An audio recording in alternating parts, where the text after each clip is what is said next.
இவரை பாருங்க, அப்படியே இங்கே பாருங்க. நான் கேட்குறேன், இதெல்லாம் அரசியல் முகமா?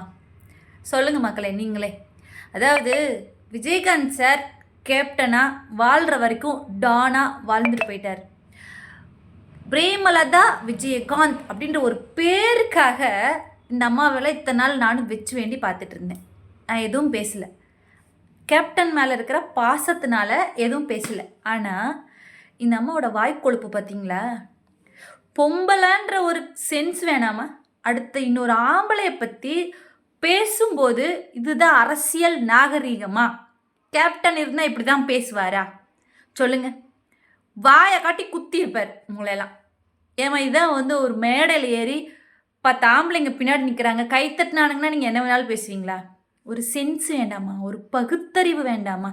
அதெல்லாம் உங்களுக்கெல்லாம் அதான் கேப்டன் இருக்கிற வரைக்கும் நீங்கள் ஃப்ரேம்லேயே இல்லை, சரிங்களா? பிரேமலதான்ற பேர் ஃப்ரேம்லேயே இல்லை. கேப்டன் தான் டானாக இருந்தார்.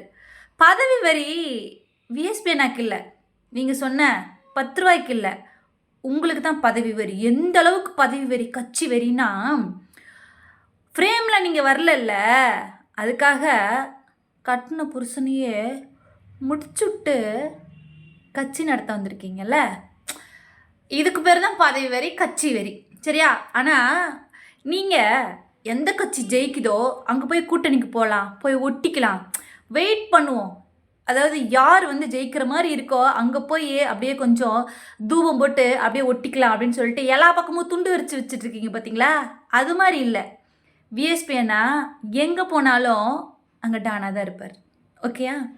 அதாவது புலிக்கு வாலாக இருக்கிறத விட பூனைக்கு தலையாக இருப்பார். புரியுதம்மா? அதான் விஎஸ்பிஎன்னா. அவர் எங்கே இருந்தாலும் டான் தான். அவர் எந்த இடத்துக்கு போனாலும் மக்களோட செல்வாக்கு அவருக்கு இருக்கும். உங்களை மாதிரி எங்கே போனாலும் சரி. இப்போது உங்களோட கட்சிக்கார நண்பர்கள்லாம் இருக்காங்களே, அவங்கெல்லாம் நீங்கள் எப்படி மேனேஜ் பண்ணி வச்சிட்ருக்கீங்க சொல்லுங்களேன்? இப்போ நீங்கள் எங்கே போனாலும் அப்படியே கூட்டிகிட்டு வர்றதுக்கு இதுக்கு பேரெல்லாம் என்ன? கொள்கை, கோட்பாடு அப்படின்னா என்னென்னு தெரியாதுல்ல உங்களுக்கும்? புரியல உங்களோட கதை என்னன்ட்டு. அதாவது வெயிட் பண்ணுவாங்களாம், எந்த கட்சி ஜெயிக்கிற மாதிரி இருக்குது பார்ப்போம், கொஞ்சம் பல்ஸ் பார்த்துட்டு அந்த கட்சியில் போய் கொஞ்சம் ஒட்டிக்குவோம் அப்படின்னு சொல்லிட்டு. நான் கேட்குறேன், இதெல்லாம் அரசியலில் இதெல்லாம் என்ன ஒரு பிழைப்பு சொல்லுங்களேன்? அரசியலில் இதெல்லாம் என்ன பிழைப்பு? அரசியலில் எங்கே இருந்தாலும் அங்கே டானாக இருக்கணும். ஒரு தொகுதினாலும் அங்கே அதை மெயின்டைன் பண்ணுங்கள். முடிஞ்சா போய் அங்கே கொஞ்சம் இங்கே கொஞ்சம் வாய வச்சிட்ருக்காதீங்க. செந்தில் பாலாஜி அண்ணா யூரின் தானேயா போனார், என்னையா தப்பு இருக்குது? நான் கேட்குறேன், என்ன தப்பு இருக்குது? உடம்பு சரியில்லைன்னா வரத்தானே செய்யும்.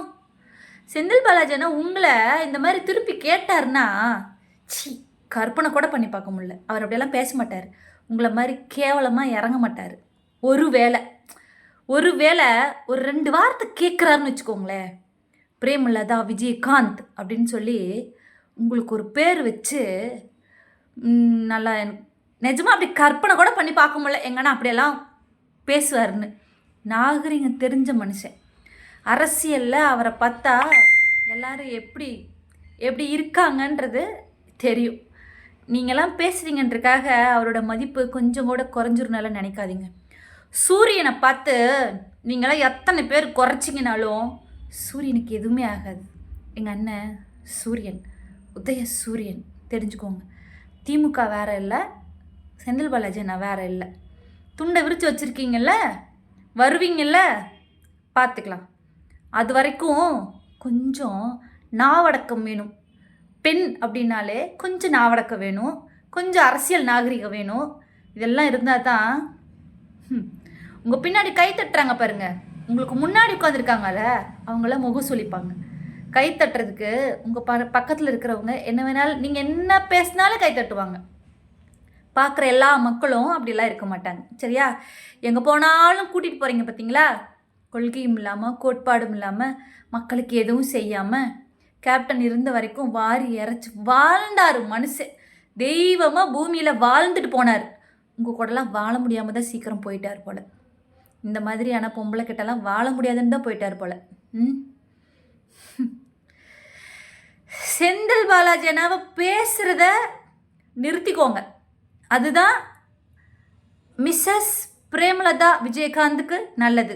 பின்னாடி இருக்கிற கேப்டனோட பேருக்காக தான் இவ்வளோ பொறுமையாக இவ்வளோ மரியாதையாக நானும் பேசுகிறேன். V Senthil Balaji team, VSP team, Karur தகவல் தொழில்நுட்ப அணி, அனிதா. உங்களுக்கு எவ்வளோ ஒரு இது இருந்தா, மனசுக்குள்ள எந்த ஒரு தைரியம் இருந்தா இந்த அளவுக்கு உங்களால பேச முடியும். ஆனா அப்ப நம்ம சொல்லலாமா தோழர், ரொம்ப கிரிஞ்சா பேசிருக்கீங்க, சும்மா உடான்ஸ் விட்டுருக்கீங்க, நல்ல டயலாக் ப்ரிப்பேர் பண்ணிருக்கப்பா, அடிக்கடி இந்த டயலாக் மறந்துருச்சுன்னு சொல்லி ஸ்கிரிப்ட் பேப்பரை பாத்தியா அப்படின்ற மாதிரி நாங்க கேட்கலாமா? இதுல அவரு வேற ஃபர்ஸ்ட் அங்கிள்னு சொல்லிட்டாரு, ஃபைனல் டச்ல தாய் மாமாவா எங்க சார் போனாரு இத்தனை நாள்? 50 வருஷமா அந்த தாய் மாமா எங்க போனாரு? ஒரு தாய் மாமான்னு என்ன பண்ணணும்?